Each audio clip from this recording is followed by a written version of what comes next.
Hi, Dr. Soroyce, the Mystical Professor, here on this beautiful Friday, Memorial Day weekend, to get on here and talk to you about the power of meditation. Power of meditation is indescribably important. It was what Neville talked about in the last decade of his life, because it was all of his meditations in which he experienced the Bible. Okay, so I'm going to get on here right now and explain to you how I go into meditation, and hopefully there's not any real bad wind. We're still experiencing high winds, but we're also dealing with extremely hot temperatures. I'm getting ready to go swim here in a minute. It's 99 degrees. That being said, meditation is similar to the silence, the power of the silence, but the difference is meditation is where you're emptying yourself of yourself. What do you mean? What I mean is exactly what I'm saying. You abandon yourself. No thoughts at all. You're not going to have any thoughts.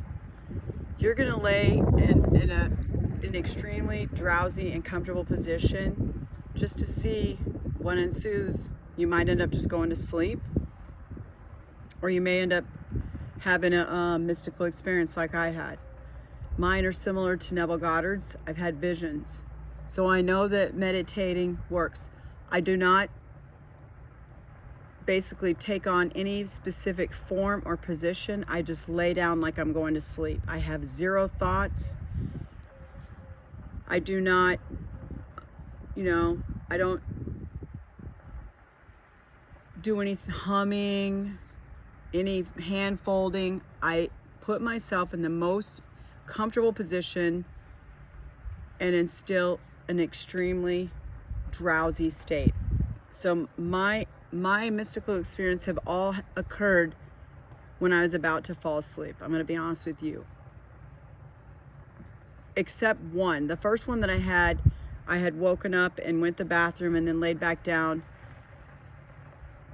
And I started watching the puffs of clouds that happened, that Neville describes very well at the end of his unalloyed lecture. If you go to the end, after he says, let's go into the silence like he always did, he goes into a question and answer session, and the first question asked is, please explain how you go into meditation. So he explains how he takes on an extremely drowsy state. He instills a drowsy state. He gets as comfortable as possible. If that means laying in a fetal position or laying flat, whatever that means to you, it's all about you. So my comfortable state was me laying like on my side as if I'm going to sleep. Zero thoughts. Be still and know I am God.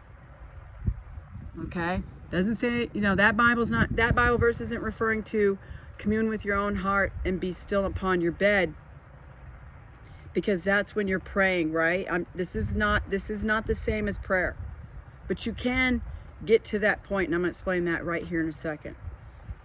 So there are these puff of clouds. They're like dark, and he compares it to when alcohol is lit. The best way for me to describe them is they're like dark blue and black colors, and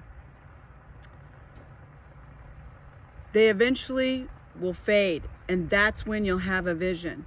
That's when I have personally experienced visions, after they do their little thing, and sometimes even when you open your eyes, you'll still see them there.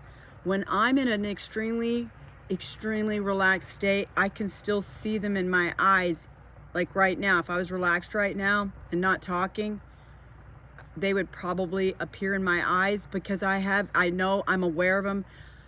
I have 7 years experience with them, so it's second nature for me. And the only way that you can have this same experience as me is for you to go try it, because we know practice makes perfect. We know that you can't know something until you have experienced it. There is power in the state of meditation. There is power in meditation. I'm trying to explain that to you. Otherwise, I wouldn't be on here. I know for a fact it's powerful. So you could wait and see if there's a vision. There's not always going to be a vision. Those clouds will always come. And he explains that very, very vividly. He goes into explicit detail, okay? Then what'll happen is you could have a vision, like I said, and that's when I've had my visions. And then after the vision, I had gone off to sleep, or the first time I had when I got up, because I was so excited, and I documented it, all right? That's entirely up to you, what you decide to do with this. Thomas Edwin Jr., I believe that's his name, he's explained his experiences with meditation, and how when he sees the puff of clouds, he sees his hands, and he sees him moving them and going into another dimension. He talks about Thomas Edwin Jr. Neville talks about how they just came to him as soon as he would put his attention essentially into the interior of his skull. He closed his eyes and would look inwardly and not move. You can't move. You can't be distracted. For me, I have to have a dark room. I put the blanket over my head. And that's when I have had them. And you cannot have any thoughts. This is the most important part. No thoughts at all. I have a popsicle. It's 100 degrees. Sorry, I'm umming. You cannot have any thoughts at all. You're surrendering to your higher self. You're going to be still and know you're God. You could have a vision where you're seeing another, like I did. I saw a family having lunch or dinner at a picnic table.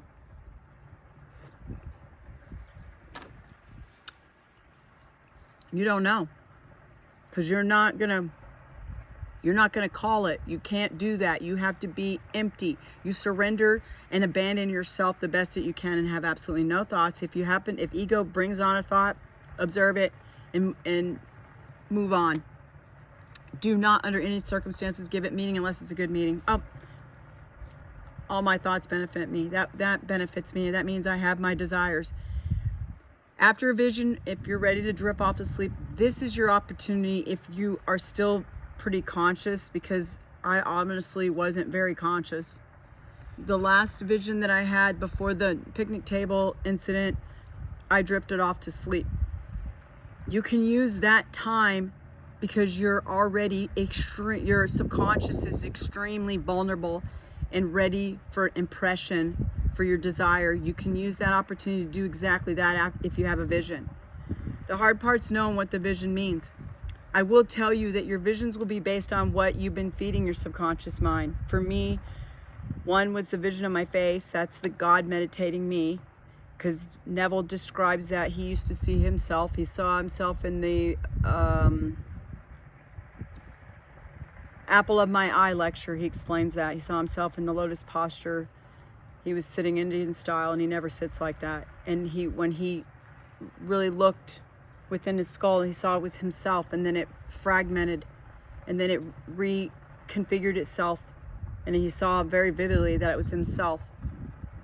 For me, it was just my face, and at first I saw it, and it kind of startled me, but I was happy at the same time, because you're gonna be ecstatic having a vision.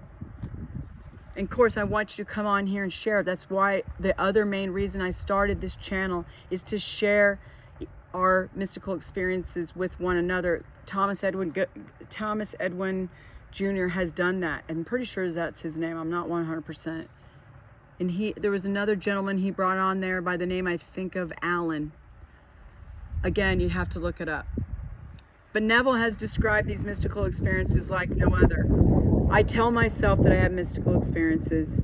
I commune with my own heart upon my bed, like the Bible tells me, and I imagine myself having conversations with my mother and sharing these visions with her, and as a result, they've occurred without me calling them. I don't want you to say I'd never called them. My mind was completely blank. You have to have zero thoughts, zero ego. You're ready to go to sleep. And that's when they're going to happen, I promise you, because I've had several, and that's when all mine happened, and they've been at different times of the day. 2 in the morning and 2 at night that I can recall. I've had mystical experiences in dreams. I recently had a very bizarre dream. I don't know what that meant, but other than the fact that the only meaning I can gather from it, is that we never die. I already knew that. We're immortal. We're having a human experience. Neville always preached that your purpose here is you're God, and you became man. You forgot. You have amnesia, and you came here to be God and become God again. And if you didn't forget, then you wouldn't have ever become God again. If this doesn't resonate with you, then it's not your time. It's not for you, that you don't agree with it, then you're not ready. I'm not trying to force that on anyone. I'm just sharing these mystical experiences with you because they resulted from me going into meditation, and I know there's power in meditation. And if you want to go into the void still, that's up to you. If you want to have out-of-body experiences, that's up to you. I tell myself I do, and I've had one. So it's up to you what you want to experience. If you're scared, then, this elderly woman that's talking to Neville in the question and answer session, she admitted she was scared. You can't be scared. What are you scared of? That you're going to lose your body? When your true reality is your consciousness, which I shared with you yesterday. That's the powerhouse. That inner self is you. Don't be afraid. I'm not afraid. I wasn't afraid. I wasn't startled. It was amazing. It was ecstasy. All of it. Why not experience that? I'm not telling you to go lay down, take a certain position. I'm only telling you, when you go to sleep at night, if you're laying down to go take a nap, see what happens. Look at those puffs if you have in them. See what they do for you. I'm just telling you how it works for me. And I know that after that, if you want to have a vision, and after the puffs disappear, you are extremely vulnerable to impress your subconscious mind with a visualization or a really good inner conversation, any imaginal scene that means you already have your desire, because you do. Creation's finished. Well, I hope that helped. I just want to get on here and discuss the power of meditation, because it is extremely powerful. It's a time for you to be still and know your God. And there's no other time that you're going to experience it except in an extremely drowsy, non-distracted state of consciousness, which is on the verge of becoming unconscious. Or, yeah, basically, because you're going to be sleeping. If you can recall your dreams, that's great. I can't wait to go live again with you guys. I'm not joking. I'll be going live. Not this Saturday because it's Memorial Day weekend. It'll be a week from tomorrow. And I hope you have a great Memorial Day. It's getting very windy here. And remember, I'm available for coaching. If you have any suggestions for subliminals, please reach out to me. I have Heaven on Earth subliminal being written and composed right now, as well as creating the music for it. And I will also upload a rain version. I just uploaded a deep sleep state version of the hypnosis last night, so please take advantage and go listen to that if you have a hard time going to sleep. Please like, share, comment, and subscribe, because I am your favorite YouTube professor. If you have any questions, please don't hesitate to comment, and I'm going to assume that you all have your desires. And I do want to also implement a members only channel where we can come together for a couple dollars a month and pray for one another, meaning the Neville way, where we help others manifest their desires, because we know that we have no resistance for other people, only with ourselves. All right, sounds good? All right, let's see. I hope you guys have a great Memorial Day weekend. This is Dr. Soroyce with Mystical Professor. And remember, there's power in meditation. Take care.